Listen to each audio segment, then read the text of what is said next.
உறவுகளுக்கு இனிய காலை வணக்கம். நீங்கள் பார்த்தீங்கன்னா நிறைய ஐயப்பனுக்கு முருகருக்கெல்லாம் மாலை போடுறாங்க. பனி அதிகமாக இருக்குது, அதனால் கொஞ்சம் கவனமாக பார்த்து மாலை போடுறவங்களாம் பார்த்து அப்புறமா சேஃப்டியாக இருங்கள். பார்த்தீங்கன்னா குழந்தைகளுக்கு இந்த வீட்டில் குழந்தைய கேட்குது, அடம்பிடிக்க சொல்லி சிக்கன் எல்லாம் வாங்கி தர்றாங்க.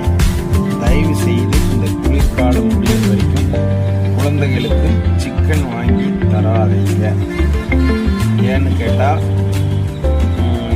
லேசாக காய்ச்சல் இருந்தாலும் அந்த சிக்கன் சாப்பிட்றதுனால காய்ச்சல் அதிகமாகி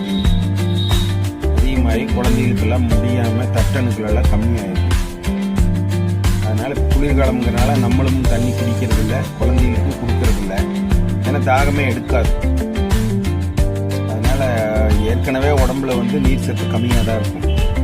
அப்போ நம்ம இந்த மாதிரி உணவுகளுக்கு புலால் உணவுகளை கொடுக்கும்போது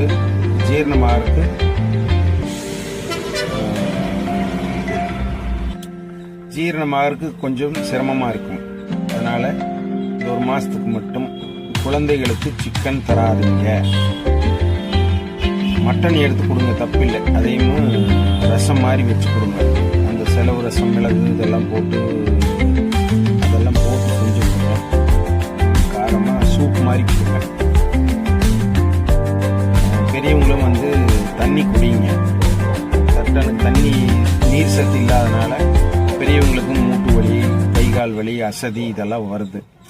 இப்போ ஒரு சீசன், எங்கே போனாலும் எந்த ஹாஸ்பிட்டல் போனாலும் பெட்டு கிடையாது. எமர்ஜென்சியில் வச்சு தான் ட்ரிப்ஸ் இறக்குறாங்க.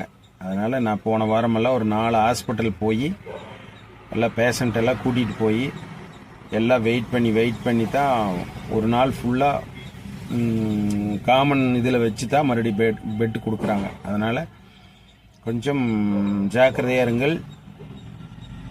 தண்ணீர் குடியுங்கள். தாகம் இல்லைனாலும் அப்படியே ஏதாவது தம் கட்டி தண்ணீர் குடிச்சிருக்கோம். ஆமாம், உடம்புல நீர் சத்து நம்ம தண்ணி குடிக்கலைன்னா நீர் சத்து குறைஞ்சி தட்டணுக்கள் கம்மியாகி அது உடம்பு ட்ரைனஸ் ஆகி தொண்டை வறண்டு அது வேறு பிரச்சனையெல்லாம் வருது. டாக்டர் போகிறவங்களே அதை சஜஷன் பண்ணுறாங்க. நீர் குடியுங்கள், நீர் ஆகாரம் குடியுங்கள், கஞ்சி இந்த மாதிரியெல்லாம் குடிங்க, ஜூஸ் குடிங்க, ஐஸ் போடாமல் ஜூஸ் குடிங்க அப்படின்னு சொல்கிறாங்க. அதனால் இந்த குளிர்காலம் முடிய வரைக்கும் குழந்தைகளை கவனமாக பாருங்கள் நண்பர்களே. வணக்கம்.